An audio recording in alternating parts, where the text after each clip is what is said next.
Past participle. Jadi teman-teman tidak usah bingung apa itu past participle, karena past participles adalah kata kerja bentuk ketiga. Ingat-ingat ya, bukan bentuk pertama, bukan bentuk kedua, tapi kata kerja bentuk ketiga.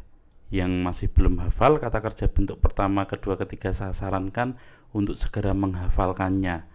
Ada banyak sekali di Google. Kalau teman-teman ketik contoh daftar kata kerja bentuk pertama, bentuk kedua, ketiga, bisa di-download untuk bisa dihafalkan, karena itu adalah dasar untuk mempelajari bahasa Inggris grammar. Oke, kembali lagi kata kerja bentuk ketiga, contohnya written dari kata write ya. Ada gone, done, made, hit, dan sebagainya. Jadi past participle itu adalah kata kerja bentuk ketiga. Poin nomor 2. Past participles kita anggap sebagai kata kerja. Kita anggap sebagai kata kerja jika diawali to be. Nah, contohnya apa? Nih contohnya. The poem was written by Paul. Written di sini kita anggap sebagai kata kerja karena ada was-nya. Jadi kalau ada to be dan past participle atau to be dengan verb 3 itu artinya kalimatnya pasif. Kalimat pasif itu kalau bahasa Indonesia awalannya dicuci misalnya, dibuka, dan lain sebagainya. Jadi subjeknya adalah the poem, kata kerjanya adalah was written. Poin nomor 3. Past participles adalah kata kerja jika diawali dengan have atau has atau had, yang bukan artinya bukan yang memiliki ya, tapi yang artinya telah. Oke, yang artinya telah. Contohnya, the family has purchased a television. Keluarga itu telah membeli televisi. Jadi purchase di sini, membeli di sini, masuknya adalah kata kerja karena diawali dengan has, yang artinya telah membeli. Subjeknya the family, kata kerjanya has purchased. Jadi maknanya keluarga itu telah membeli televisi. Oke. Nah, sekarang poin yang keempat. Past participles adalah kata sifat jika dia berdiri sendiri, atau jika tidak ada awalannya to be atau tidak ada awalannya have, has, atau had. Jadi dia adalah kata sifat. Jadi kata kerja bentuk ketiga itu kita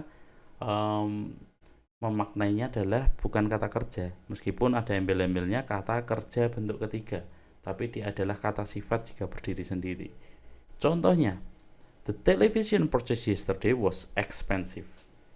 Subjeknya adalah the television, kata kerjanya adalah was atau was expensive. Nah, purchase di sini, membeli di sini, berarti dia bukan kata kerja, karena sudah ada kata kerja di sini. Tidak mungkin ada dua kata kerja. Nah, membeli di sini, purchase di sini, masuknya kata sifat. Dan kalau kata sifat itu kata kerja bentuk ketiga, dia maknanya tetap pasif. Jadi bukan televisi yang membeli kemarin harganya mahal, tapi televisi yang dibeli kemarin harganya mahal. Jadi kata kerja bentuk ketiga kalau berdiri sendiri, kita menganalisanya sebagai kata sifat dan dia maknanya adalah pasif. Oke. Contoh soal nomor 1. Subjeknya kita ada rubber. Kata kerjanya ada is atau is difficult. Nah, karena sudah ada subjek dan verb, jadi jawabannya titik-titik di sini tidak boleh ada lagi kata kerja. Berarti yang pasti bisa kita salahkan adalah A. Is produced itu kata kerja. C. Produces itu kata kerja. E. Are produced itu juga kata kerja. Jadi menyisakan producing dan menyisakan produced. Verb ing atau verb 3. Nah, sekarang kita lihat konteksnya. Rubber itu adalah karet. Karet yang memproduksi dari vulcanized silicons atau karet yang diproduksi, yang paling tepat. Iya, yang paling tepat adalah karet yang diproduksi. Berarti kita memilih D. Rubber produced from vulcanized. Produce di sini bukan kata kerja, tapi menjadi kata sifat karena kata kerjanya adalah is. Selanjutnya nomor 2 kita punya subjek simple sales dan kita punya kata kerja were atau were made. Berarti kalimat ini sudah lengkap. Sudah ada subjek dan sudah ada predikat atau kata kerja atau verb. Jadi jawabannya di sini tidak boleh lagi ada kata kerja. Jadi yang bisa kita salahkan adalah C, was stretched, D, it was stretched, E, are stretched. Itu sudah pasti salah. Jadi jawaban yang paling tepat adalah stretch past participle. Terbentang artinya, stretch. Kata kerja bentuk ketiga, jadi kata sifat. Kenapa bukan yang A? Karena A itu adalah kata benda.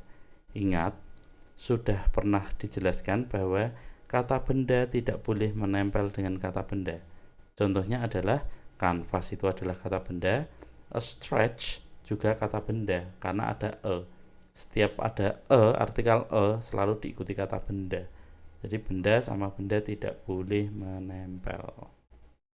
Selanjutnya nomor 3, subjeknya kita ada the earth plates. Kata kerjanya meet. Sudah ada subjek, ada verb. Nah, karena sudah ada subjeknya the earth plates dan kata kerjanya meet, maka tidak boleh ada lagi kata kerja di sini jawabannya. Otomatis jawaban were called pasti salah. Jawaban calls itu juga kata kerja pasti salah. D, it was called kata kerja, E, or called juga kata kerja pasti salah. Yang paling tepat adalah called menjadi kata sifat karena dia adalah kata kerja bentuk ketiga atau past participle, berfungsi sebagai kata sifat dan maknanya pasif. Jadi bukan menyebut tapi maknanya disebut, called.